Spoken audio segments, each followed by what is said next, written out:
The year is 1996, and Seattle's music scene pulses with the dying echoes of grunge while corporate suits circle like vultures over the remains of authenticity. In the towering glass offices of Kronos Records, one of America's most powerful music empires, the air conditioning hums a mechanical dirge that drowns out the distant sound of rebellion. 25-year-old Danny Kronos sits alone in Studio B, his father's favorite recording space, surrounded by vintage Marshall stacks and a Fender Stratocaster that hasn't been touched since the funeral 3 months ago.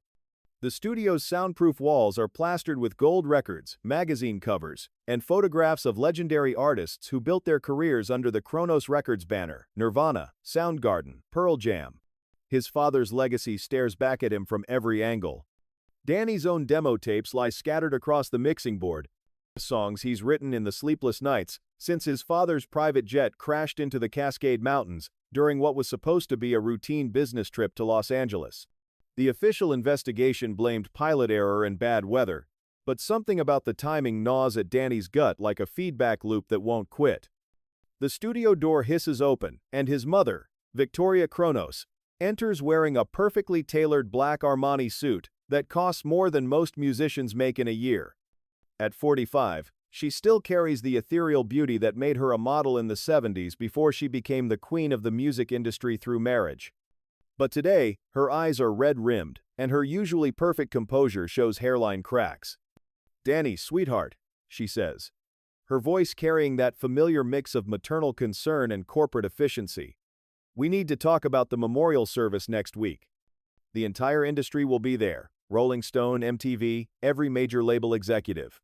Your Uncle Claude thinks we should use it as an opportunity to announce the label's new direction."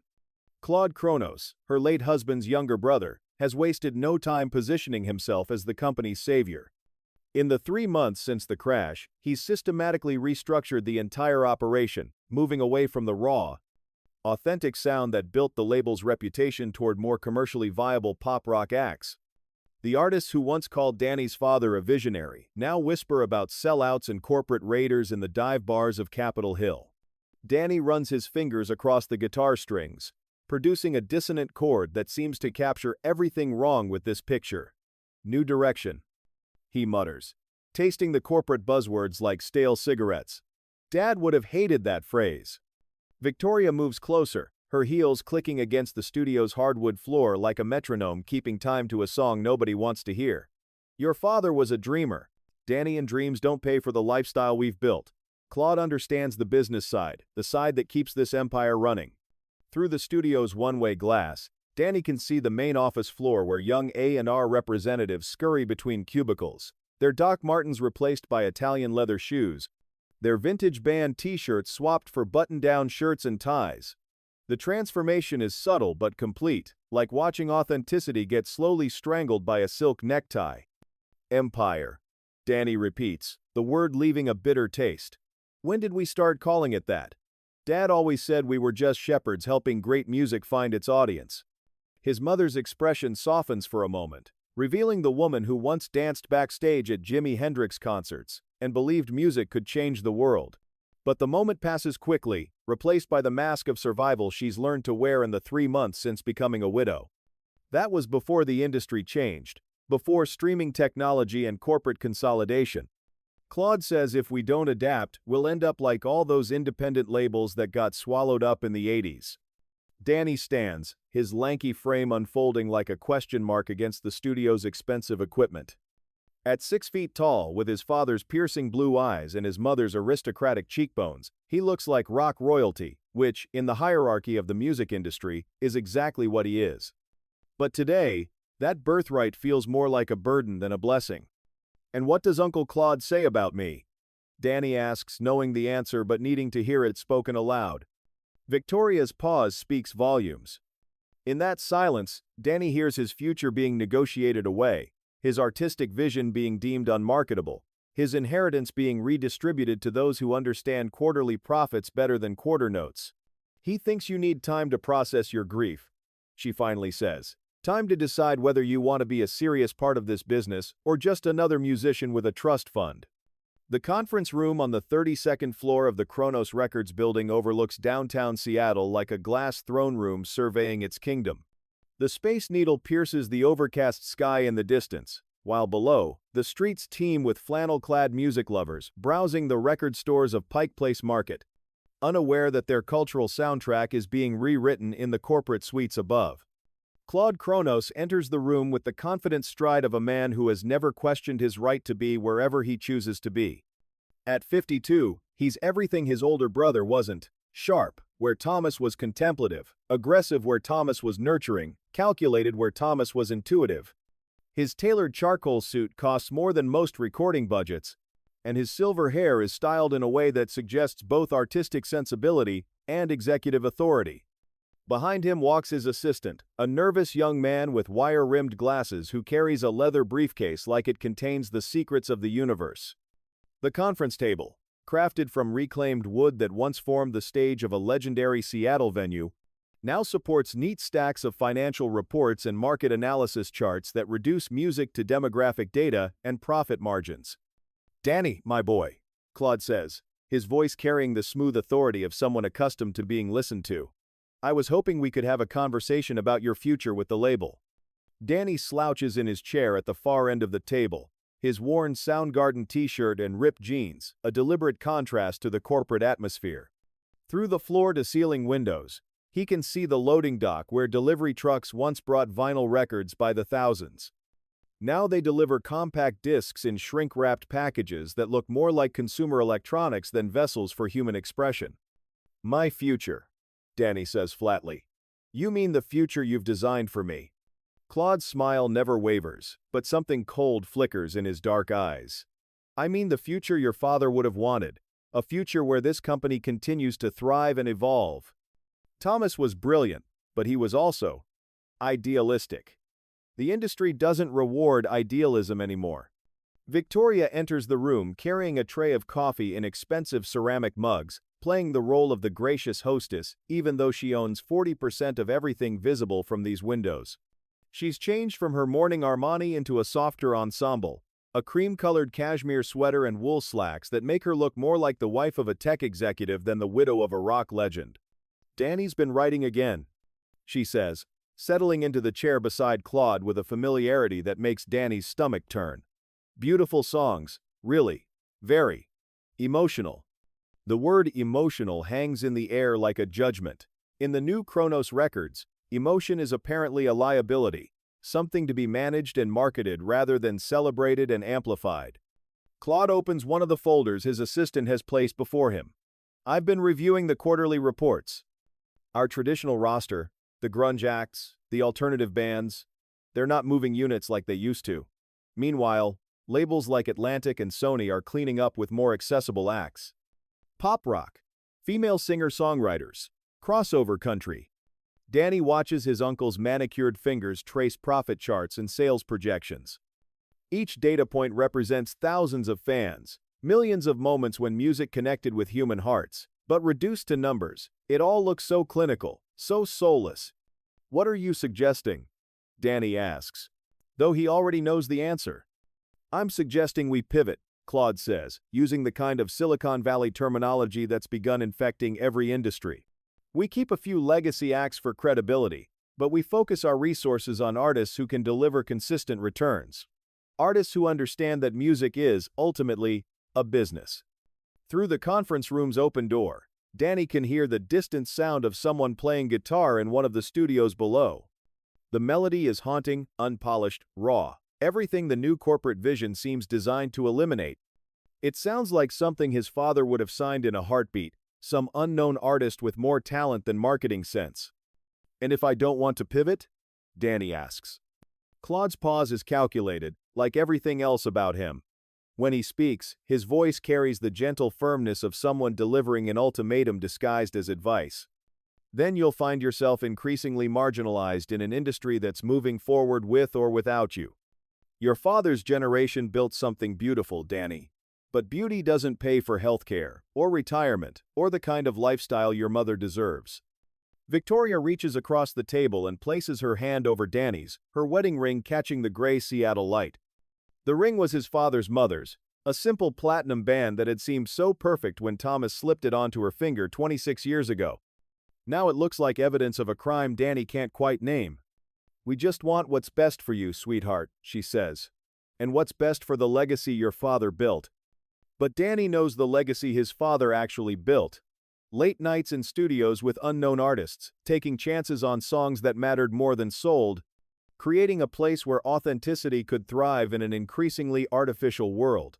That legacy is being systematically dismantled, replaced with something sleeker, safer, and infinitely more profitable. As if summoned by his thoughts, the conference room door opens, and a young woman enters carrying a stack of demo tapes. She's maybe 22, with the kind of natural beauty that hasn't been focus grouped or market tested. Dark hair that falls in waves past her shoulders, green eyes that seem to hold secrets, vintage Levi's and a faded Pixies t-shirt that suggests she knows good music when she hears it. "Sorry to interrupt," she says, her voice carrying a slight accent Danny can't quite place. "I'm Ophelia Santos, the new A&R assistant. These demos came in this morning's mail." Claude's expression shifts almost imperceptibly, the way a predator's does when prey wanders into range. "Miss Santos, isn't it? Fresh out of Berkeley with a degree in—" "What was it?" "Music, journalism, and business," she replies, her chin lifted in a way that suggests she's used to having her credentials questioned. "I wrote my thesis on the commodification of alternative music in the post-Nirvana era." Danny finds himself sitting up straighter, intrigued despite himself by this young woman who seems to understand exactly what's happening to his father's company. Her presence brings a charge to the sterile conference room, like plugging an electric guitar into a live amplifier. "Commodification," Claude repeats, rolling the academic term around in his mouth like he's tasting wine. "Interesting perspective. And what conclusions did you reach about the sustainability of authentic artistic expression in a market-driven industry?" Ophelia's green eyes flick toward Danny, then back to Claude, and Danny catches something in that glance, a recognition, perhaps, or a warning. "I concluded that authenticity and commercial success aren't mutually exclusive, but they require different kinds of courage. The courage to trust audiences to recognize real artistry, and the courage to resist the easy path of formulaic reproduction." The silence that follows her words is thick with implication. Victoria fidgets with her coffee cup, Claude's smile becomes razor thin, and Danny feels something shift in the room's atmosphere, like the moment before a thunderstorm when the air becomes electric with possibility. "Well," Claude says finally, "we'll see how those theoretical insights translate to practical results. Miss Santos, why don't you start by reviewing those demos? I'm sure most of them are the usual, earnest singer-songwriters who think pain equals profundity." Ophelia's jaw tightens almost imperceptibly. "Actually, I've already listened to several of them. There's some remarkable work here. Raw, yes. But that's where the power lies. There's a band from Portland called Morningstar. Their sound is like if Nirvana had grown up on Nick Drake instead of the Stooges. And a solo artist from Vancouver who's doing things with loop pedals and acoustic guitar that I've never heard before." Danny leans forward, suddenly interested. This is the kind of conversation his father used to have, the kind of passionate discovery that built Kronos Records' reputation. "What do they sound like?" Before Ophelia can answer, Claude's assistant whispers something in his ear, and Claude's expression hardens. "I'm afraid we'll have to continue this discussion later. I have a conference call with our distribution partners." He stands, straightening his tie with the precise movements of a man who controls every detail of his presentation. "Danny, think about what we've discussed. The industry won't wait for you to decide who you want to be." After Claude and his assistant leave, the conference room feels larger and somehow more breathable. Victoria remains seated, staring out at the Seattle skyline with the distant expression of someone watching her past recede into memory. "He's not wrong, you know," she says quietly, "about the business changing. Your father used to say that music was becoming just another consumer product, like breakfast cereal or running shoes. He hated it, but he also knew it was inevitable." Danny moves to the window, pressing his palm against the cool glass. 32 floors below, the city moves with the rhythm of ordinary life.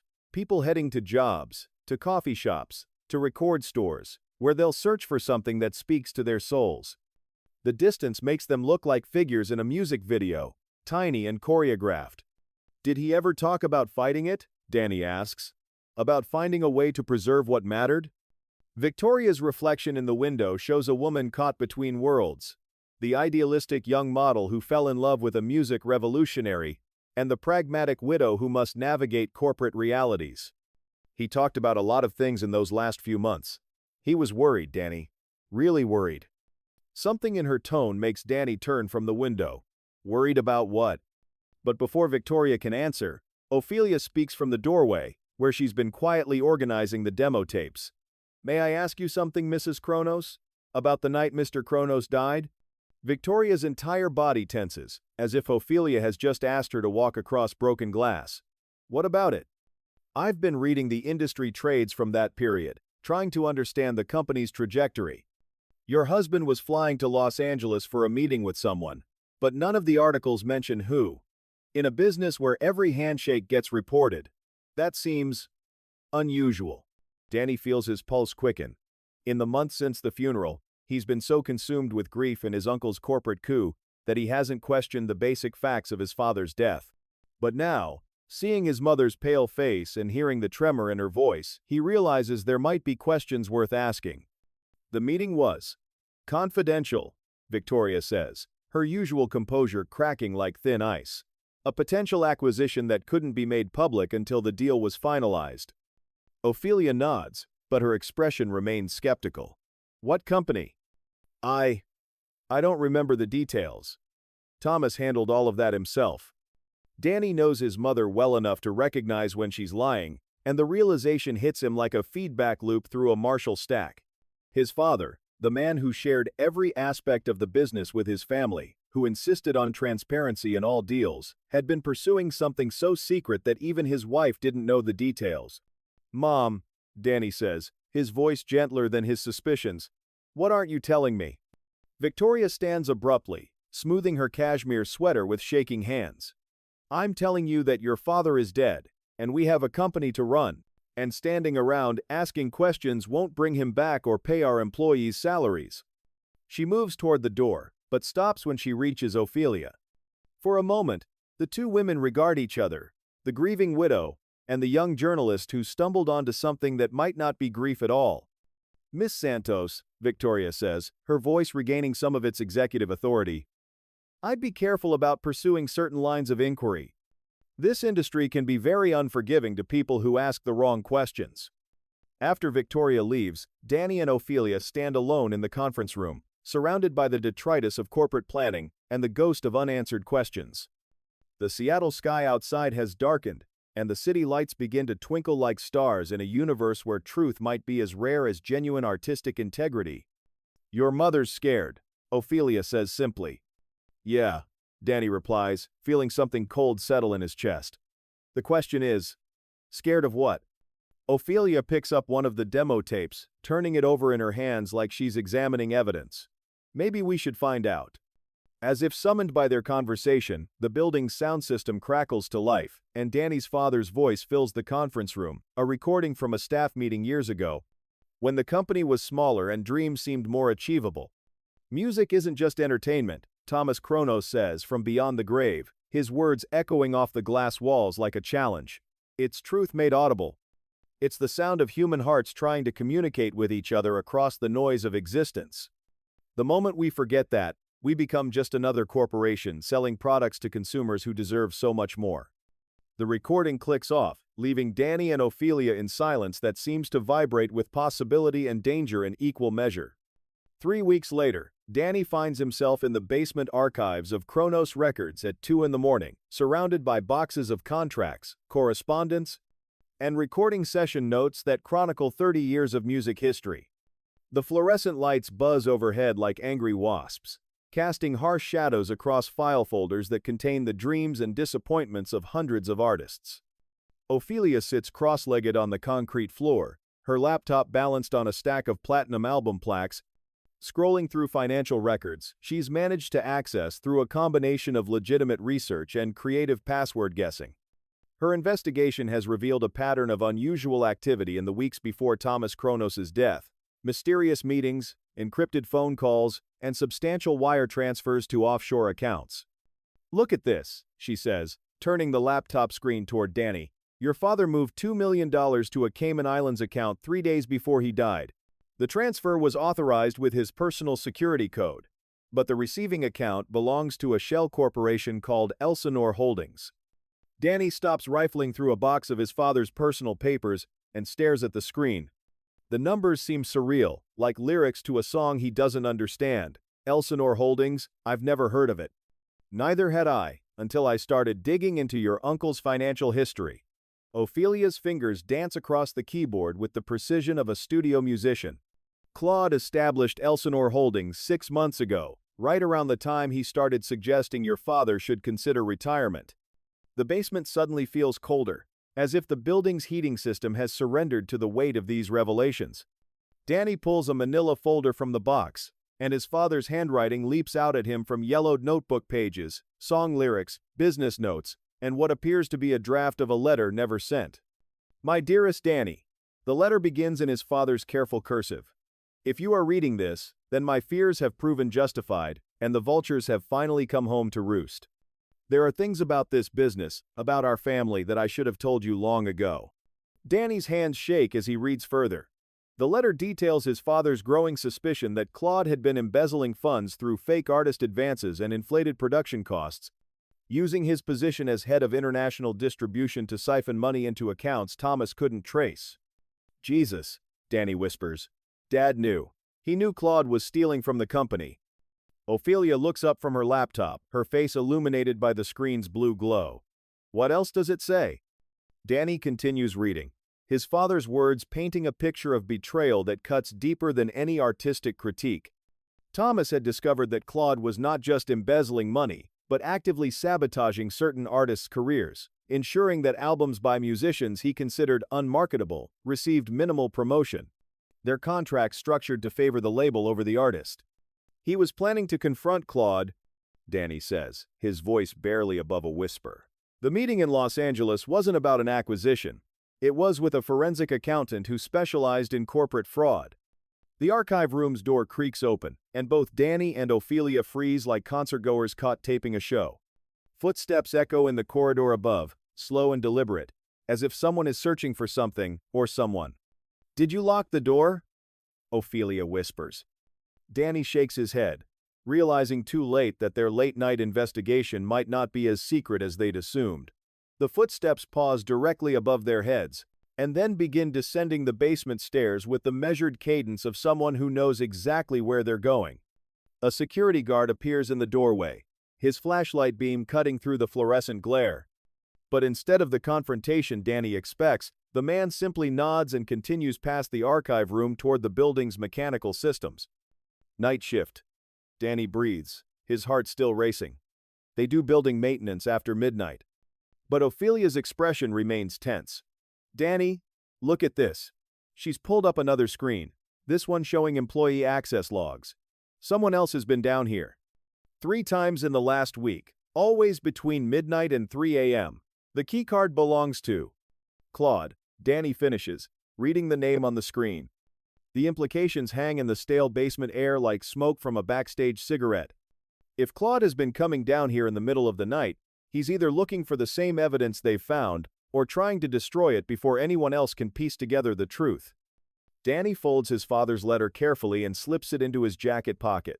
We need to get out of here, and we need to make copies of everything. As they gather the files and shut down the laptop, Danny feels the weight of his father's words pressing against his ribs like a baseline he can't shake.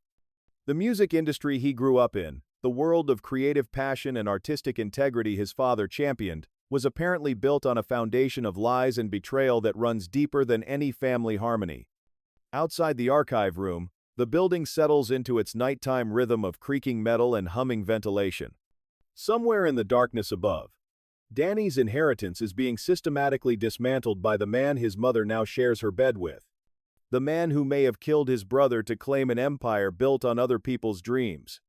The elevator ride to the parking garage passes in silence, but as they reach Danny's car, Ophelia grabs his arm. There's something else.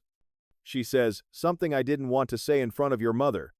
Danny stops, his keys hanging loose in his hand. What? I've been researching the plane crash. The NTSB report mentions mechanical failure, but the mechanic who serviced the plane 3 days before the flight. He died in a hit-and-run accident 2 weeks after your father's funeral. The parking garage's concrete walls seem to close in around them, and Danny feels the first real chill of genuine fear. This isn't just corporate corruption or family betrayal. It's something darker, more dangerous, something that has already claimed 2 lives and might not be finished. The recording studio at Danny's Seattle apartment feels like a sanctuary compared to the corporate fortress of Kronos Records. Vintage amplifiers line the walls like totems from a more authentic era, and the Persian rug beneath the mixing board is worn thin from years of musicians pacing while searching for the perfect take. At 4 a.m, with the city sleeping beneath a blanket of Pacific Northwest rain, it's the only place Danny feels safe enough to process what they've discovered. Ophelia sits curled in the leather armchair his father gave him for his 21st birthday. The stolen files spread across the coffee table like tarot cards, revealing an unwelcome future. Her laptop displays a timeline she's constructed, a digital murder board connecting dates, financial transfers, and suspicious deaths with the methodical precision of an investigative journalist who stumbled onto the story of her career. The mechanic wasn't the only one, she says, her voice hoarse from hours of research. I found 2 other people who had business dealings with your father in his final months. A private investigator from Los Angeles and an entertainment lawyer who specialized in fraud cases. Both died in apparent accidents within 6 weeks of your father's crash. Danny plugs his Stratocaster into a Fender Twin Reverb, the tube amp's warm glow providing the room's only light beyond the laptop screen. He doesn't play, just lets the guitar hang against his chest like armor that might protect him from the truth Ophelia keeps uncovering. 3 people, he says. 3 people who might have helped Dad expose what Claude was doing. The rain intensifies against the apartment's windows, creating a rhythm track for their conversation. Danny finds himself thinking about his father's final weeks, how distracted he'd seemed, how he'd started locking his office door during phone calls, how he'd begun working late into the night on projects he wouldn't discuss. There's something else, Ophelia says, pulling up a new file on her screen. I accessed your father's email archives through his old assistant's account. Look at this. The screen shows an email thread from 2 days before the crash. Thomas Kronos had written to someone identified only as h.ghost@protonmail.com, clearly a pseudonym for someone who valued anonymity. The evidence is compiled and ready for transfer. Meet me at the usual place tomorrow night. After 30 years in this business, I never thought I'd be the one exposing family corruption. But some betrayals cut deeper than blood. The music deserves better than what we've become. T. The response came 12 hours later. Be careful, Thomas. Claude has more resources than you realize, and desperate men make dangerous choices. Consider taking someone you trust. Insurance policies save lives. H. Danny's father had replied with a single line, My son is the only one I trust completely. But I won't put him in danger until this is finished. The words hit Danny like a power cord through a cranked Marshall stack. His father had been protecting him, keeping him ignorant of the danger while trying to save the company they both loved. The irony cuts deep. By trying to shield his son, Thomas had left him vulnerable to the very predator he'd been hunting. Ghost, Danny muses. Any idea who that might be? Ophelia's fingers pause over the keyboard. I have a theory, but you're not going to like it. Before she can elaborate, Danny's phone buzzes with a text message. The number is blocked, but the words are clear. Stop digging or join your father. Some secrets are worth dying for. The apartment suddenly feels exposed, its windows like eyes watching from the darkness. Danny moves to close the curtains, but as he reaches for the fabric, a figure emerges from the alley below, tall, familiar, moving with predatory confidence through the rain. It's Claude, Danny whispers. He's here. Ophelia quickly closes her laptop and gathers the files. Is there another way out? Danny's mind races through the apartment's layout. His building is old, converted from a warehouse in the 90s when Seattle's music scene was transforming industrial spaces into creative havens. The fire escape leads to the rear alley, but Claude might have anticipated that route. The building's intercom system crackles to life, Claude's voice filling the apartment with the same smooth authority he wields in corporate boardrooms. Danny, I know you're up there. We need to talk about what you think you found. Think we found? Danny mutters, unplugging his guitar and slinging it across his back. We found proof he's a murderer. They move toward the fire escape, But as Danny opens the window, his phone rings. The caller ID shows his mother's number, and despite every instinct screaming at him to ignore it, he answers. Danny? Victoria's voice is strained, frightened. Where are you? Claude says you've been asking questions about your father's death. Please, come home so we can talk about this as a family. Mom, are you okay? Are you safe? Of course I'm safe. I'm with Claude. We're both worried about you, sweetheart. You're starting to sound paranoid, like those conspiracy theorists who think every accident is a murder plot. But something in her tone, a forced casualness that doesn't match her usual speech patterns, tells Danny that this conversation is being monitored, possibly coerced. Tell Claude I'll meet him tomorrow, Danny says carefully. At Dad's favorite studio, noon. We can discuss everything then. He hangs up and looks at Ophelia, who's already halfway out the window onto the fire escape. The rain soaks through their clothes as they descend the metal stairs, the city below them transformed into a noir landscape of shadows and reflected streetlights. Your mother's in danger, Ophelia says as they reach the alley. I know. Danny adjusts the guitar strap across his shoulder, which means we need to move faster. If H-Ghost is still out there, still alive, they might be our only chance to get enough evidence to protect her. As they disappear into the maze of Seattle's pre-dawn streets, Danny can't shake the feeling that they're being followed, not just by Claude, but by the ghost of his father's expectations, the weight of a legacy that's becoming heavier with each revelation. The rain continues its percussion against the pavement, keeping time for a song that's building toward a chorus none of them want to hear. The abandoned recording studio on the outskirts of Seattle's industrial district looks like a mausoleum for the city's musical past. Once called Emerald Sound, it was where Danny's father recorded some of his biggest discoveries in the 80s, raw, unpolished sessions that captured the essence of the Pacific Northwest's emerging sound. Now, with its windows boarded and graffiti covering the brick walls, it serves as a monument to an industry that's moved on to cleaner, more profitable venues. Danny and Ophelia crouch behind a rusted dumpster in the adjoining alley, watching as a black sedan pulls up to the studio's rear entrance. The rain has stopped, but the pavement still gleams under the sodium streetlights like the surface of a dark lake. That's not Claude's car, Ophelia whispers, checking the license plate against her notes. A figure emerges from the sedan, tall, thin, wearing a fedora that seems lifted from a 1940 seconds detective film. The theatrical choice strikes Danny as both pretentious and somehow perfect for someone calling themselves H-Ghost. The figure moves with the careful gait of someone who's survived by being paranoid, constantly scanning the shadows for threats. That has to be our mystery contact, Danny says. They wait until the figure disappears into the building before emerging from their hiding spot. The studio's rear door stands slightly ajar, revealing a sliver of dim light from inside. Danny's guitar case bounces against his back as they approach, the instrument feeling less like protection than a reminder of everything he stands to lose. Inside, the studio is a time capsule of decay. Mixing boards covered in dust, vintage microphones standing like sentinels in empty vocal booths, and gold records on the walls that have lost their luster but not their significance. The air smells of mold, old cigarettes, and the lingering ghost of creativity. The figure stands in Studio A, examining a reel-to-reel tape machine with the reverence of an archaeologist studying artifacts. When Danny and Ophelia enter, the person turns, revealing the weathered face of Hamlet ghostly, a legendary music journalist who disappeared from the industry 5 years ago after writing an exposé that destroyed several careers. Danny Kronos, Hamlet says, his voice carrying the gravelly authority of someone who's seen too much and survived to tell about it. You have your father's eyes and, apparently, his talent for stumbling into dangerous truths. You knew my father was going to die, Danny says, accusation sharp in his voice. Hamlet removes his fedora, revealing gray hair that's too long for his 60-something face but suits his outsider status perfectly. I suspected he might be in danger.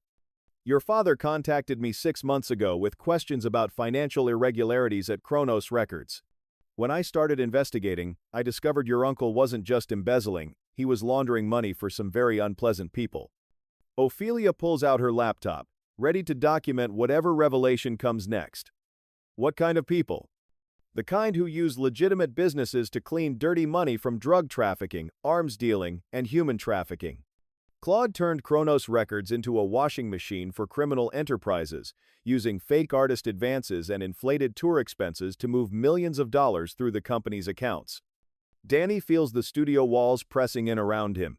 This isn't just family betrayal or corporate corruption, it's criminal conspiracy on a scale that makes his father's murder seem almost inevitable. The meeting in Los Angeles, Danny says. Dad was going to expose all of this.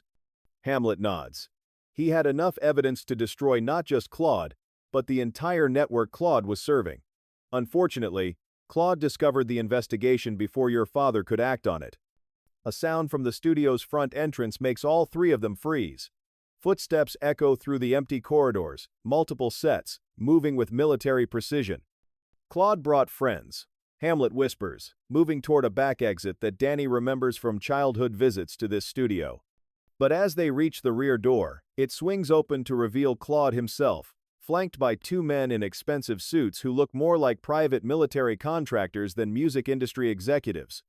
Claude's usual corporate composure has been replaced by something colder, more desperate. "Hello, nephew," Claude says, his voice carrying none of its usual warmth. "And Miss Santos, and the legendary Hamlet Ghostly. Quite the investigative team you've assembled." One of Claude's companions draws a gun, holding it with the casual expertise of someone for whom violence is a professional tool. The studio suddenly feels less like a sanctuary for musical creativity, and more like a tomb where inconvenient truths come to die. "Your father was idealistic," Claude continues, stepping closer to Danny. "He actually believed that music should serve some higher purpose than profit.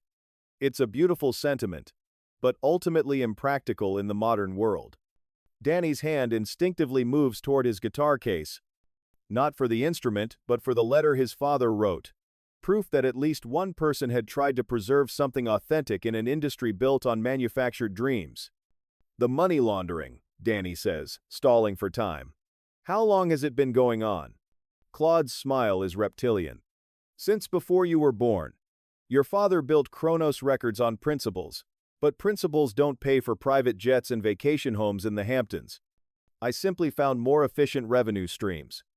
In the distance, Danny can hear sirens. Whether they're coming for them or heading to some unrelated emergency, he can't tell. But the sound seems to make Claude nervous, more eager to conclude whatever business brought him to this musical graveyard.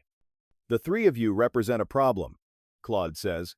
"A problem that needs to be resolved permanently." The vintage Fender amplifier in Studio A suddenly roars to life as Danny kicks the power switch, sending a wall of feedback screaming through the abandoned recording space. The piercing sound hits Claude and his men like a sonic weapon, causing them to stumble backward and cover their ears while Danny, Ophelia, and Hamlet dive behind the massive mixing console. "The power grid," Hamlet shouts over the electronic shriek. "Your father showed me, this place is still connected to the building's emergency system." Danny's fingers find the studio's master controls, and he begins flipping switches with the muscle memory of someone who grew up in recording environments. Suddenly, every amplifier, monitor speaker, and effects processor in the building explodes into cacophonous life, creating a wall of noise that would make even the most hardcore punk band proud. Under cover of the audio chaos, they crawl towards Studio B's isolation booth, a soundproof chamber that Thomas Kronos had specially reinforced for recording particularly loud sessions. The thick glass and acoustic foam might provide temporary protection from more than just sound bleed. "My phone!" Ophelia shouts, pressing the device against her ear. "I'm calling the police!" But Hamlet grabs her wrist, shaking his head urgently. Claude owns half the precinct through campaign contributions and charity donations. "We need federal agents, FBI, DEA, someone outside his local influence." Through the studio's security monitors, they can see Claude's men systematically destroying equipment, searching for them with military efficiency.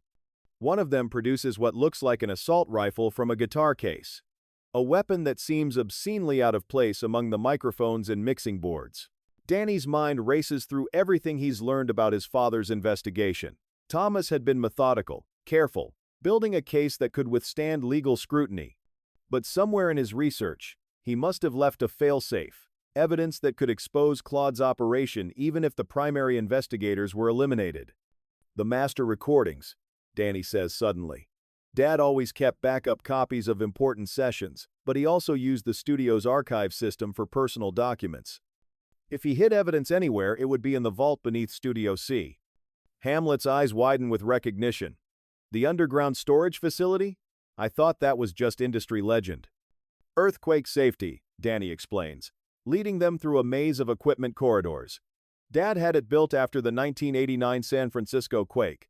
Climate-controlled, fireproof, designed to preserve master tapes even if the building collapsed. They reach a hidden panel behind the studio's vintage Hammond organ, and Danny inputs a code that's been seared into his memory since childhood, his parents' wedding date backwards. The panel slides away, revealing a narrow staircase descending into darkness that smells of temperature-controlled air and digital preservation. The vault below is a temple to musical history, floor-to-ceiling shelves lined with master recordings from every major Seattle artist of the past 3 decades. But tucked between the reels of Pearl Jam's early demos and Soundgarden's unreleased tracks, Danny finds what his father left for him, a fireproof safe marked with a simple label. For Danny, the truth sounds better than fiction. Inside the safe, along with legal documents and financial records, Danny discovers something unexpected, a digital audio workstation containing hours of secretly recorded phone conversations between Claude and various associates. His father had been building more than a legal case. He'd been documenting a criminal conspiracy in their own voices. Jesus, Ophelia whispers as they listen to Claude's voice through headphones, casually discussing contract killings and money transfers with the same tone he used for quarterly earnings calls.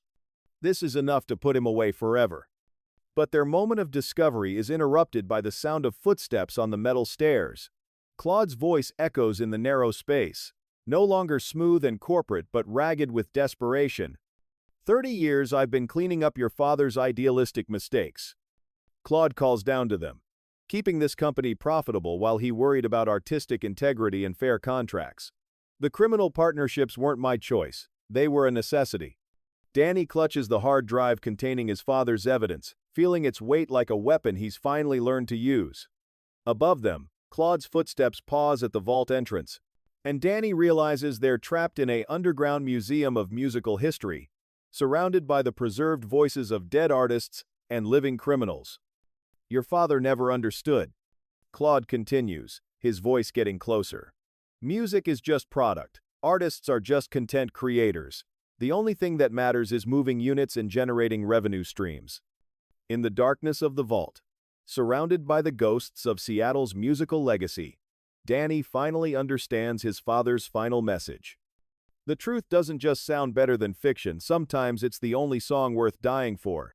The emergency lighting in the vault casts everything in hellish red, transforming the temple of musical history into something from a horror film. Claude descends the metal stairs slowly, deliberately, his expensive shoes ringing against each step like a metronome counting down to violence. You know what your father's real mistake was? Claude's voice echoes off the walls lined with master recordings. He thought this business was about art. But art doesn't pay for your mother's medical bills when she gets cancer. Art doesn't fund the retirement accounts of our employees. Art is a luxury we couldn't afford. Danny realizes with sick certainty that Claude isn't just confessing, he's stalling, keeping them trapped while his armed associates position themselves. Through the vault's ventilation system, he can hear movement above, boots on studio floors, the systematic destruction of evidence. The cancer, Danny says, pieces clicking into place. Mom never had cancer. Claude's laugh is bitter, hollow. Victoria's gambling addiction, actually. Did you know your mother lost $3 million in Atlantic City casinos over 5 years? Your father was too proud to admit his perfect wife had destroyed nearly half their personal fortune. Ophelia grabs Danny's arm, her laptop showing new information she's managed to access through the vault's hardwired internet connection. Look at this.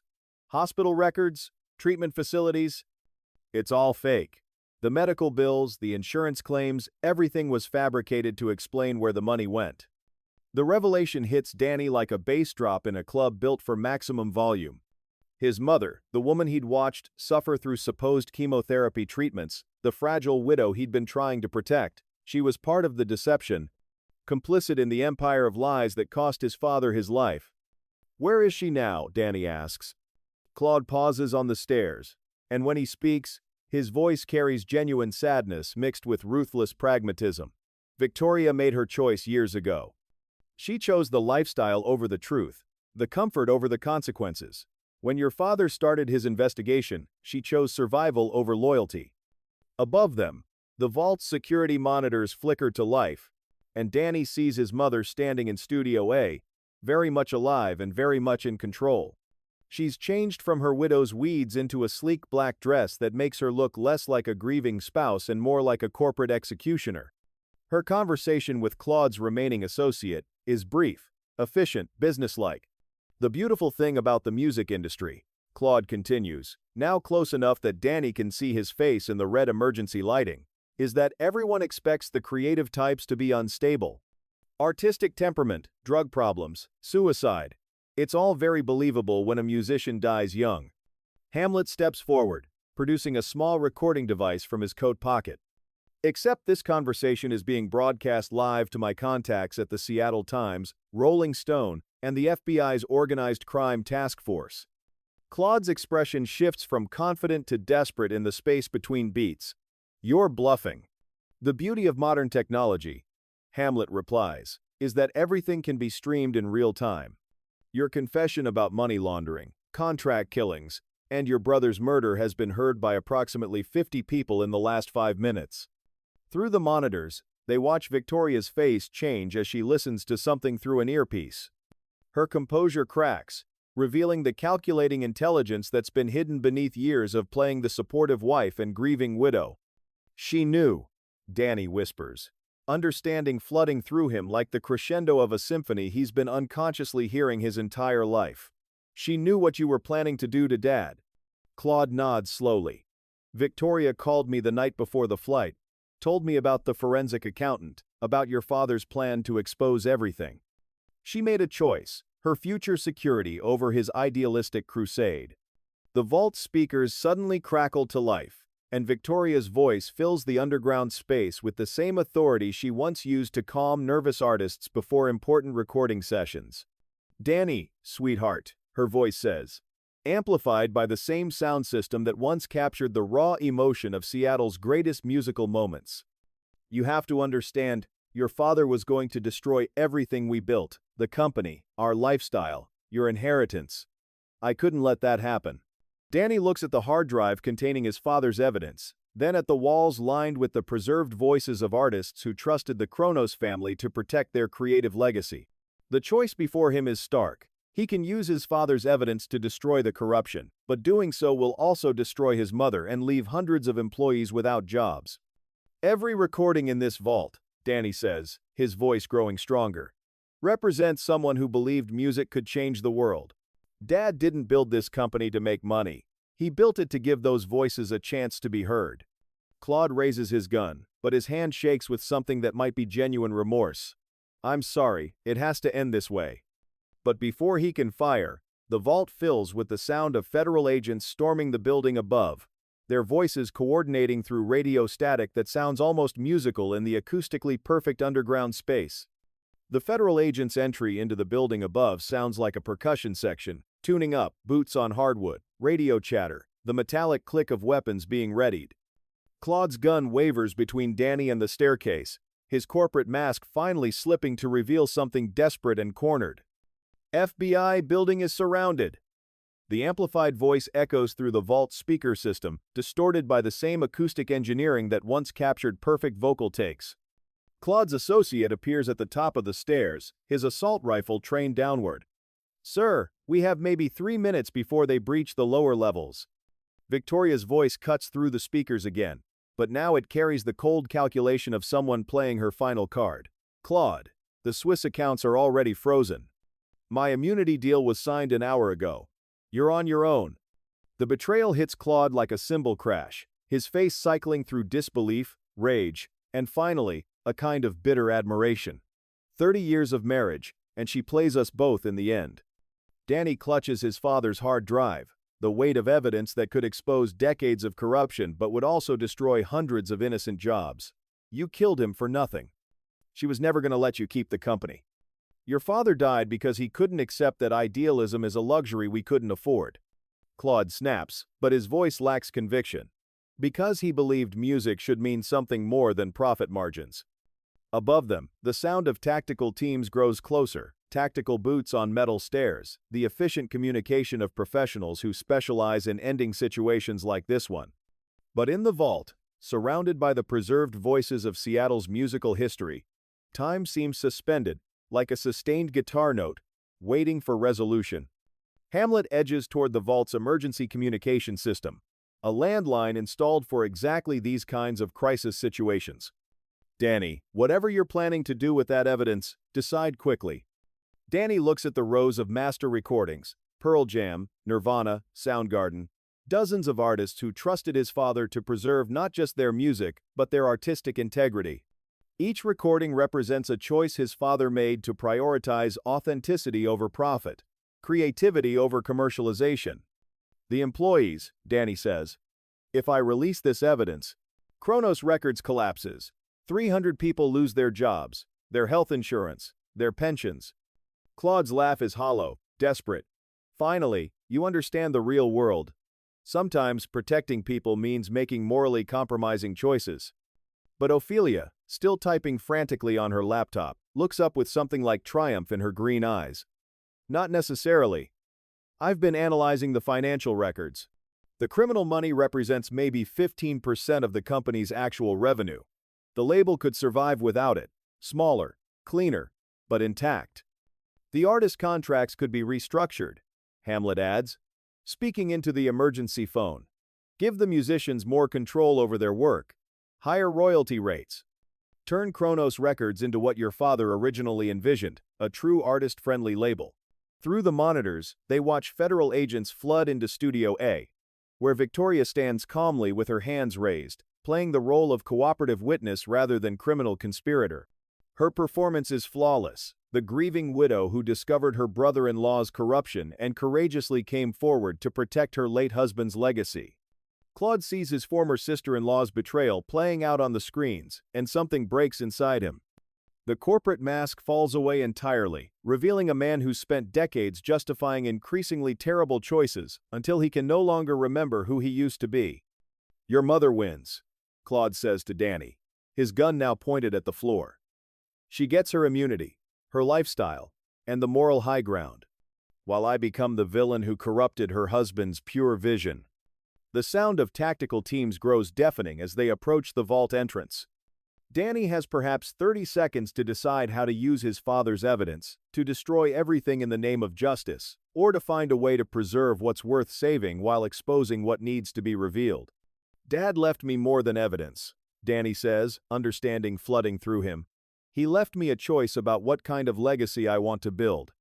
As federal agents pour down the stairs, weapons drawn and voices shouting commands, Danny makes his decision. He hands the hard drive to Agent Sarah Chen, the lead investigator, but keeps back the portions that would destroy innocent careers. This contains everything you need to prosecute the money laundering and murder conspiracy, Danny tells her. But some secrets are worth preserving, the ones that protect people who never asked to be part of this corruption. Claude drops his weapon and raises his hands. His corporate authority finally dissolved into defeat. Your father would be proud, he says quietly. You found a way to be idealistic and practical at the same time. 6 months after the federal raid, the 32nd floor of Kronos Records looks like a recording studio that's been stripped down to its essential components and rebuilt with better wiring. The corporate conference room has been transformed into a collaborative workspace where artists, executives, and A&R representatives sit around the reclaimed wood table as equals rather than adversaries. Danny stands at the floor-to-ceiling windows, watching Seattle's music district come alive with the evening rush. The city below pulses with the same creative energy that built his father's empire, but now it feels like potential rather than nostalgia. At 26, he looks older, more grounded, wearing the kind of confidence that comes from surviving your worst fears and discovering you're stronger than you imagined. The Morningstar deal is finalized. Ophelia announces from her position at the table, now serving as Kronos Records Director of Artist Relations, a title she invented to bridge the gap between creative vision and business reality. 60-40 split in favor of the artist, full creative control, and a marketing budget that actually reflects our belief in their music. The dozen people around the table represent the new Kronos Records, fewer employees than before, but each one chosen for their commitment to artistic integrity over quarterly profits. The money laundering prosecution had indeed cost them 15% of their revenue, but what remained was cleaner, more sustainable, and infinitely more authentic. Marcus Williams, the label's head of production, pulls up audio files on his laptop. The Portland sessions are yielding incredible results. Without the pressure to create radio-friendly singles, these artists are producing their most honest work. Danny nods, remembering his father's philosophy that great music comes from truth, not market research. The new Kronos Records operates on radical principles for the modern industry. Artists keep ownership of their masters, creative decisions aren't subject to corporate oversight, and success is measured in artistic impact as well as commercial performance. What about the federal investigation? Asks Sarah Kim, their new legal counsel, hired specifically because she's never worked for a major label and therefore hasn't been corrupted by industry standard practices. Claude pled guilty to racketeering, money laundering, and conspiracy to commit murder, Danny reports, the words coming easier now that justice is being served. 25 to life, no possibility of parole. His assets are being liquidated to compensate the families of his victims. The conference room falls silent for a moment, acknowledging the weight of lives lost to corporate greed. Danny's father, the private investigator, the entertainment lawyer, the aircraft mechanic, all casualties in a war between authenticity and corruption that most people never knew was being fought. Ophelia closes her laptop and looks directly at Danny. And your mother? Victoria Kronos had played her federal cooperation perfectly, providing testimony that helped convict Claude while maintaining her image as a manipulated victim rather than a willing accomprator. Her immunity deal protected her from prosecution, but it couldn't protect her from the industry's judgment or her son's knowledge of the truth. House arrest in the Hamptons estate, Danny says. Federal monitoring, asset freezes, and complete banishment from any music industry involvement. She gets to live with the comfort she chose over Dad's life, but she'll never touch another artist's career. Through the conference room's windows, Danny can see the marquee of the Crocodile Cafe, where his father discovered some of his biggest acts in grittier, more authentic times. The venue is advertising a showcase for unsigned bands, the kind of raw, unfiltered talent that built Seattle's reputation before corporate interests began sanitizing its sound. I want to be there tonight, Danny says suddenly. At the Crocodile Showcase, not as an executive looking for the next big thing, but as someone who remembers why music matters. The team around the table exchanges glances that range from approval to concern. Danny's leadership style is different from traditional music industry executives, more collaborative, more idealistic, more willing to prioritize artistic vision over profit margins. Some days, this approach feels revolutionary. Other days, it feels dangerously naive. The industry trades are calling you the grunge prince, Marcus mentions with a smile. They think you're trying to recreate 1991 instead of building toward 2001. Danny laughs, a sound that carries less bitterness than it would have 6 months ago. Let them think that. While they're chasing trends and manufacturing the next disposable pop sensation, we'll be developing artists who might still matter in 20 years. Ophelia gathers her files, preparing to leave for the evening. Danny, there's something else. I've been contacted by other independent labels, other executives who want to know if our model is sustainable. They're watching to see if idealism can actually survive in the modern music business. The responsibility settles on Danny's shoulders like a guitar strap he's finally learned to adjust properly. Kronos Records isn't just rebuilding itself, it's potentially pioneering a new way for the music industry to operate, one that serves artists and audiences instead of shareholders and criminals. Then we better make sure it works, Danny says, looking out at the city that gave birth to a musical revolution and might be ready for another one. The Crocodile Cafe's basement venue thrums with the kind of electric anticipation that only happens when real music is about to be born. Danny descends the narrow stairs into the dimly lit space, trading his corporate uniform of pressed shirts and designer jeans for a vintage flannel and worn Converse, armor for returning to the trenches where music lives before it becomes product.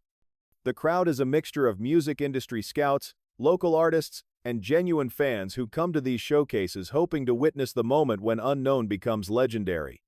Danny recognizes several faces: A&R, representatives from major labels, music journalists with notebooks and recording devices, the ecosystem of tastemakers who decide which sounds survive and which get buried. But tonight feels different from the showcases of his youth. The desperation is more palpable, the competition more cutthroat. In the 6 months since Kronos Records' restructuring, the major labels have doubled down on manufactured pop and calculated rock, leaving authentic artists fighting for an increasingly smaller piece of the cultural pie. Ophelia emerges from the crowd, her press credentials hanging around her neck like a talisman. She's been documenting the showcase circuit for Rolling Stone, tracking how the industry's corporate consolidation is affecting grassroots music development. 3 bands so far, she reports, her voice barely audible over the venue's sound system. All talented, all desperate, all willing to sign contracts that would have made your uncle proud. Danny watches the current act, a 4-piece from Tacoma, whose sound combines the raw energy of early Nirvana with the melodic sophistication of later Pearl Jam. Their performance is electric, authentic, the kind of music his father would have signed immediately. But the audience's response is muted, distracted, as if genuine emotion has become an uncomfortable commodity. The industry has changed, Danny observes. It's not enough to be good anymore. You have to be good and marketable and willing to compromise your vision for radio play. A familiar voice cuts through the crowd noise, and Danny turns to see Tommy Chen, an old friend from his NYU music business program, who now works as a senior A&R executive for Sony Music. Tommy's transformation from idealistic college student to corporate suit is complete, his vintage band t-shirts replaced by designer clothing that costs more than most musicians make in a month. "Danny Kronos," Tommy says, extending a hand that's been softened by years of expense account living. "I heard you were trying to run a record label like a charity organization. How's that working out?" The confrontation feels inevitable, a collision between the path Danny has chosen and the one most of his generation has taken. Around them, the venue continues its showcase, but their conversation creates its own bubble of tension. "Better than expected," Danny replies. "Our artists are happier, more productive, and they're creating music that might actually stand the test of time." Tommy's laugh carries the cynicism of someone who's given up on the possibility that music can be both authentic and commercially successful. Time is a luxury we can't afford in this industry. By the time you figure out if something has lasting value, the market has moved on to 3 other trends. On stage, the band from Tacoma finishes their set to polite but not enthusiastic applause. Danny can see the disappointment in their faces, the recognition that being good isn't enough in an industry that values familiarity over innovation. "That's exactly the problem," Danny says, his voice growing heated. "We've created a system that rewards mediocrity and punishes artistic risk. Artists are so afraid of being ignored that they're willing to sound like everything else. And your little experiment at Kronos Records is going to change 30 years of industry evolution?" Tommy's tone is condescending, but Danny can hear something else underneath, a wistfulness perhaps, for the idealism they both once shared. Before Danny can respond, the venue's lights dim for the final act of the evening. A single spotlight illuminates a young woman with an acoustic guitar, her presence commanding attention without demanding it. She begins to sing, and her voice cuts through the venue's chatter like a blade through silk.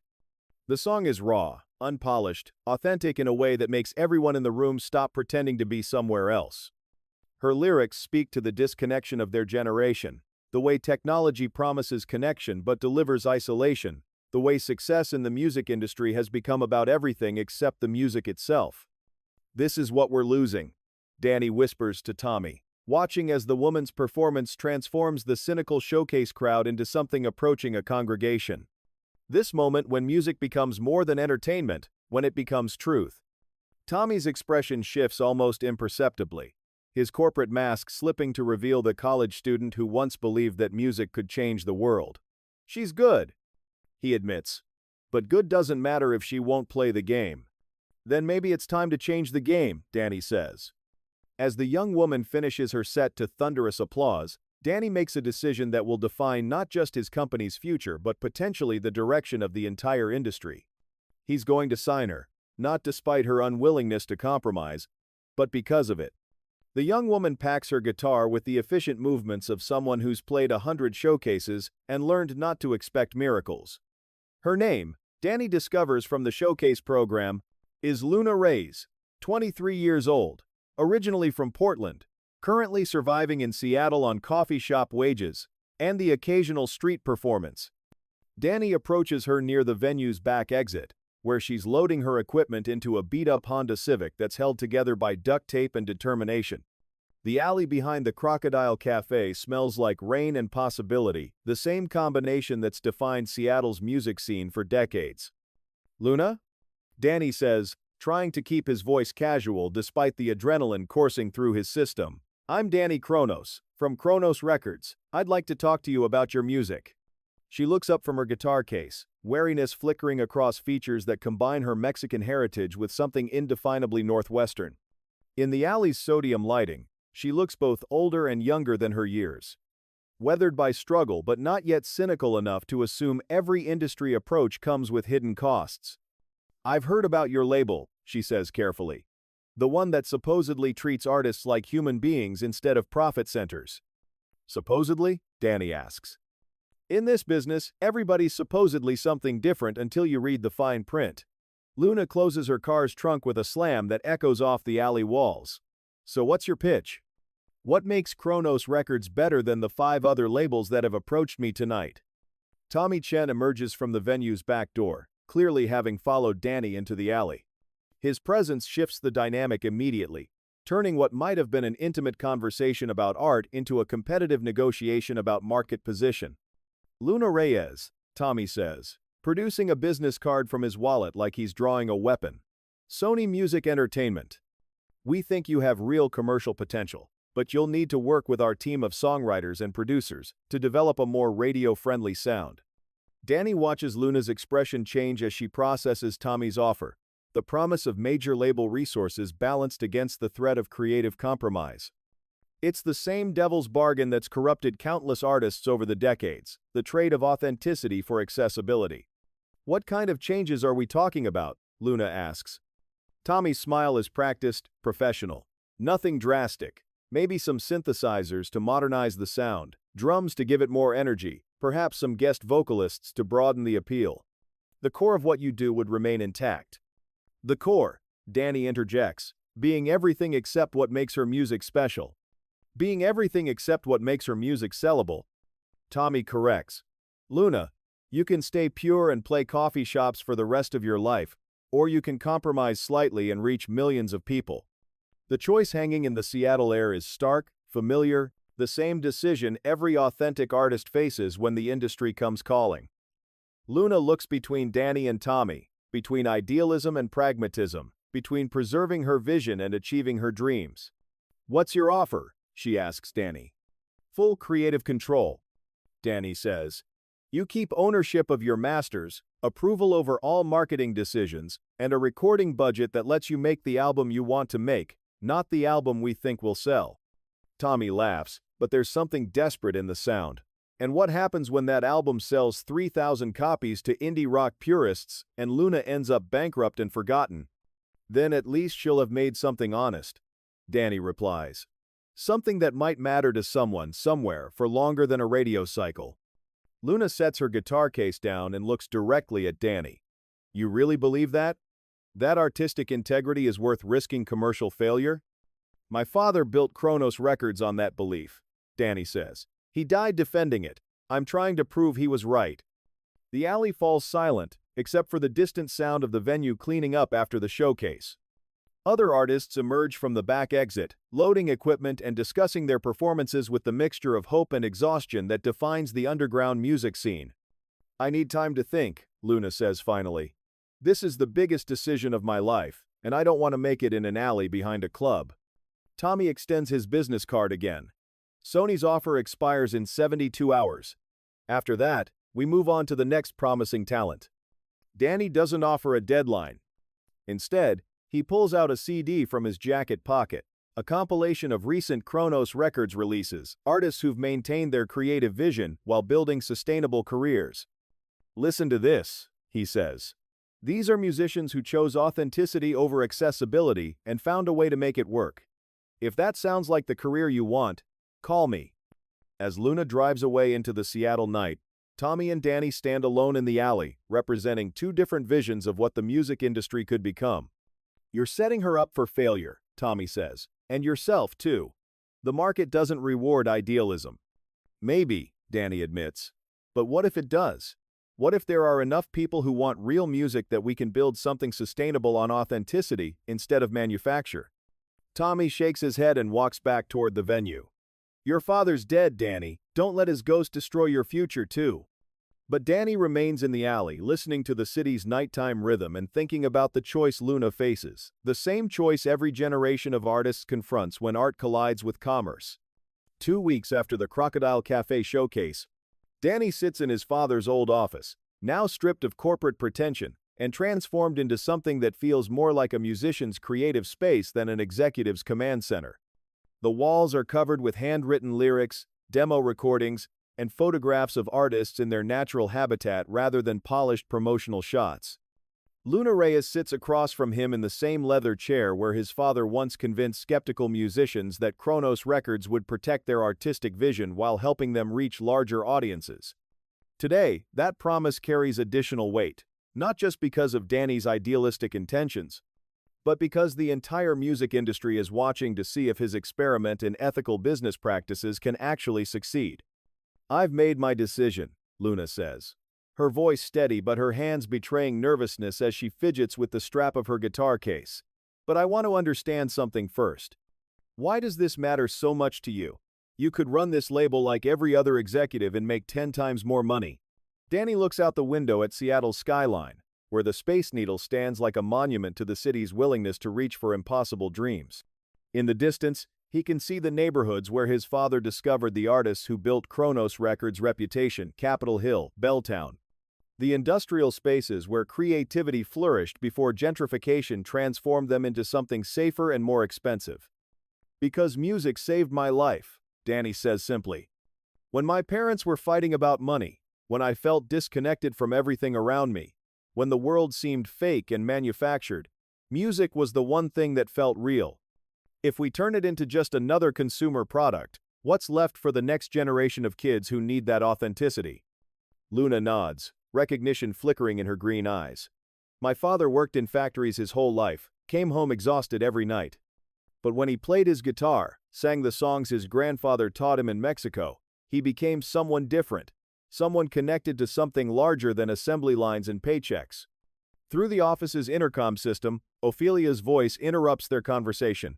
Danny, you need to see the news. Turn on MTV. The television in the corner flickers to life, revealing Kurt Loder standing in front of the MTV News logo with the serious expression reserved for industry-changing developments.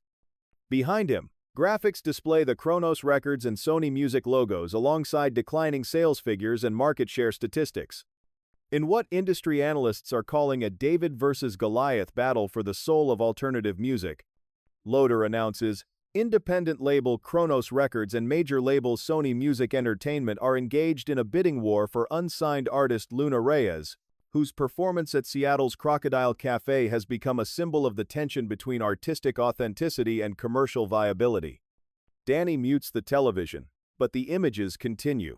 File footage of his father's funeral, photographs of Claude being led away in handcuffs, shots of the renovated Kronos Records building where artists now work alongside executives rather than being managed by them. I didn't know this had become a public spectacle, Luna says, her voice tight with something between anxiety and anger. I just wanted to make music. That's exactly why it matters, Danny replies. Because you represent something the industry thought it had killed, an artist who cares more about the music than the business. Luna stands and moves to the window, looking down at the street where a small crowd of music journalists and industry professionals has gathered, drawn by rumors that today will bring a decision that could influence the direction of the entire alternative music market. Sony's final offer, she says without turning around, is $1 million advance, full production budget, guaranteed radio promotion, and a commitment to make me the face of their new authentic alternative campaign. Danny feels his stomach drop. The numbers are staggering, beyond anything Kronos Records could offer even in their pre-scandal glory days. Tommy Chen has essentially made Luna an offer impossible to refuse, unless she values something more than financial security. And what did you tell them? Luna turns from the window, her expression resolving into something Danny recognizes as the same determination that drove his father to build Kronos Records despite the industry's skepticism. I told them, she says, reaching into her guitar case and pulling out a contract with Sony's letterhead, that some things can't be bought.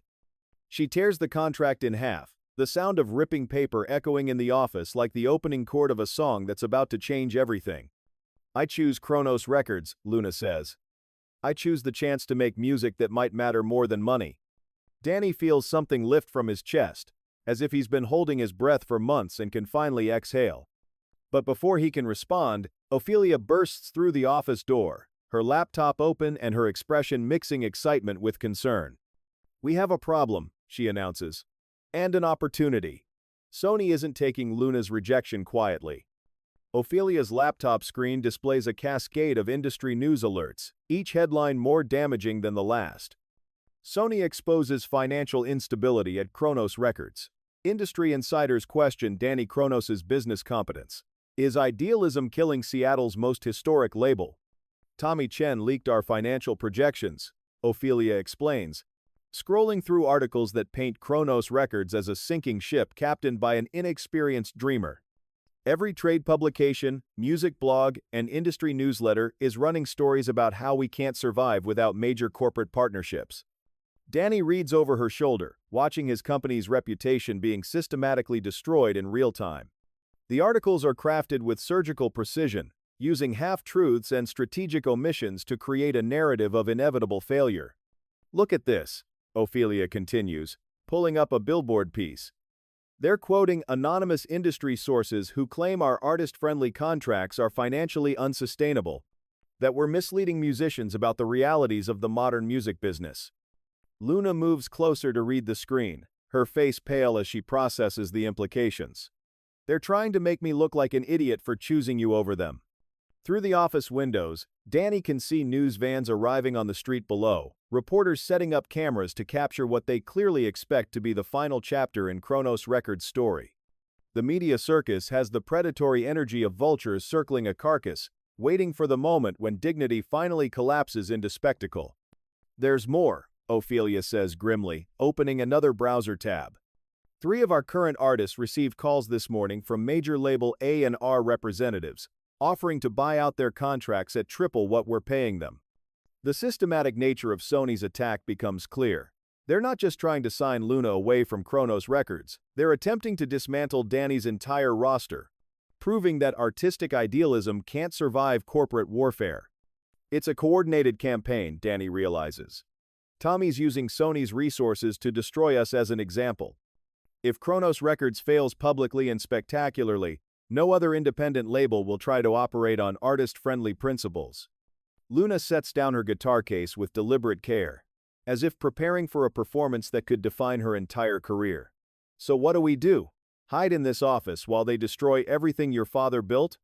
Before Danny can answer, the office door opens and Marcus Williams enters, followed by the other members of their small but dedicated team. Their expressions range from worried to defiant, but none of them look ready to surrender. The artists are asking questions, Marcus reports. Not about leaving, but about how they can help. Apparently, they've been getting calls from major labels all morning, and every single one of them turned down the buyout offers. Sarah Kim, their legal counsel, produces a stack of contracts from her briefcase. I've been fielding calls from entertainment lawyers all day. 3 other independent labels want to form a coalition, pooling resources to compete with major label tactics. And Rolling Stone wants an exclusive interview. Ophelia adds, her expression brightening for the first time since the crisis began. A chance to tell our side of the story, explain what we're really trying to accomplish. Danny feels the momentum shifting, the defensive posture of the morning transforming into something more proactive. Through the windows, he can see that the crowd on the street has grown, but not just with journalists and industry professionals. Young musicians carry handmade signs supporting Kronos Records. Fans hold up albums by artists the label has championed, and music store employees distribute flyers advertising a rally for authentic music. They're trying to destroy us through the media, Danny says, a plan crystallizing in his mind. But what if we use the media to fight back? What if we turn this into a public conversation about what the music industry should become? Luna's smile is sharp, predatory in the way that great performers get when they sense an audience ready to be conquered. A live album. Recorded tonight at the Crocodile Cafe, featuring every Kronos Records artist and any musician who wants to stand up for authentic music. We stream it live, give it away for free, and let people hear the difference between manufactured and real. The idea takes shape quickly, fed by the adrenaline of crisis and the possibility of transformation. Instead of hiding from Sony's attack, they'll meet it head-on, using the same venue where Danny first heard Luna perform, to make a statement about what music can be when it's freed from corporate calculation. It's risky, Sarah warns. If the performance fails, if the response is lukewarm, Sony wins. They'll have proved that idealism doesn't translate to audience engagement. And if it succeeds? Danny asks.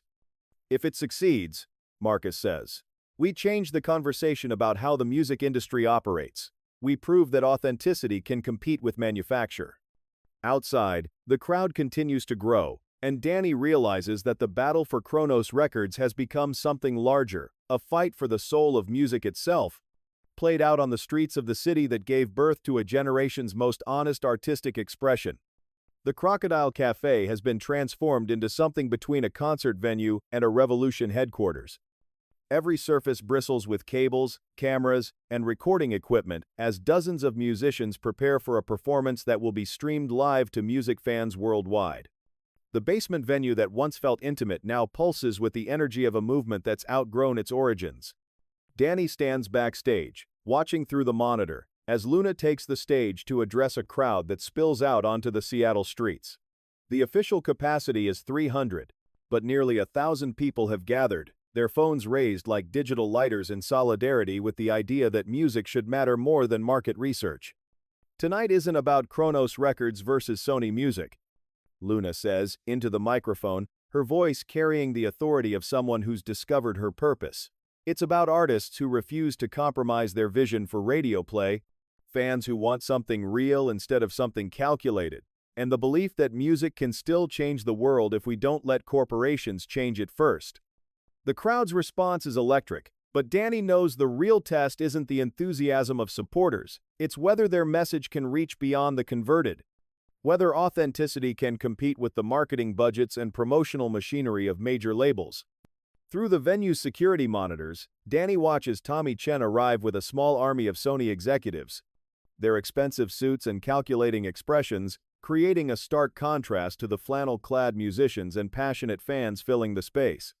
They position themselves near the back, observers rather than participants, studying the performance like scientists examining a laboratory experiment. First artist up, Marcus announces through Danny's earpiece. Morning Star from Portland, the band Ophelia discovered in the demo pile. The four-piece takes the stage with their instruments battered from 1,000 small venues, their sound raw and unpolished in exactly the way major labels spend millions trying to replicate. Their opening song cuts through the venue's chatter like truth through publicity, and Danny watches as even the Sony executives stop talking to listen. Song after song, artist after artist, the performance builds into something that transcends typical showcase format. These aren't musicians auditioning for industry approval. They're artists making a statement about what music can be when it's freed from focus groups and demographic targeting. Ophelia appears at Danny's elbow, her laptop showing streaming statistics that climb steadily as word spreads through social media. 50,000 viewers and growing. Rolling Stone is live tweeting the performance. MTV wants exclusive footage for their news division. But the real moment comes when Luna returns to the stage for the evening's finale, carrying the same battered acoustic guitar she brought to her first Kronos Records meeting. She sits alone in the spotlight, and the venue falls silent with the kind of attention usually reserved for religious experiences. This song is for everyone who's ever been told their dreams aren't practical, she says, her words carrying to the street beyond, through speakers that turn the entire block into an amphitheater. For artists who choose truth over trends, fans who support music that matters, and the memory of Thomas Kronos, who built something beautiful and left it for us to protect. The song she plays is new, written in the days since signing with Kronos Records, and it captures everything the evening represents. the struggle between authenticity and commerce, the courage required to choose principles over profit, the hope that music can still serve something higher than quarterly earnings. As the final chord fades, the silence stretches for a heartbeat before erupting into applause that shakes the venue's walls. But more importantly, Danny's earpiece crackles with updates from Ophelia. Streaming numbers have peaked at over 200,000 viewers. Music blogs are calling it a watershed moment, and pre-orders for a live album that doesn't yet exist are flooding Kronos Records' website. Tommy Chen approaches Danny as the crowd begins to disperse, his corporate mask slipping to reveal something that might be respect. "You pulled it off," he admits. Sony's market research shows authentic alternative music testing higher than manufactured pop for the first time in 5 years. "Does that mean you're going to change your approach?" Danny asks. Tommy's smile is rueful. "It means I'm going to recommend that Sony develop a more authentic-seeming alternative division. The market has spoken. People want real music, or at least music that sounds real." As the Sony executives file out into the Seattle night, Danny realizes the evening's success comes with its own complications. They've proved that authenticity can compete with manufacture, but they've also shown major labels how to market authenticity as just another product category. Luna joins Danny near the venue's exit, her guitar case slung over her shoulder like a warrior's weapon after a successful battle. "So, what happens now?" she asks. Danny looks out at the street where musicians are loading equipment, fans are discussing the performance, and journalists are filing stories that will help define how the music industry evolves. The battle for Kronos Records is won, but the war for music's soul continues. "Now we make the album you want to make," Danny says. "We prove that tonight wasn't just a moment, but the beginning of something sustainable. And we hope that other people, artists, labels, fans, remember that music is too important to be left entirely to marketing departments." As they walk toward Danny's car, past venues where his father once discovered the artists who built Kronos Records' reputation, Luna asks the question that will define everything that comes next. "Do you think it will work? This idealistic approach to business?" Danny considers the question seriously, thinking about his father's legacy, his mother's betrayal, the artists who've chosen principle over profit, and the fans who've supported authentic music even when the industry tried to convince them they wanted something else. "I think," he says finally, "that we owe it to the music to find out." Above them, the Seattle sky clears for the first time in weeks, revealing stars that have always been there, waiting for the right conditions to shine through.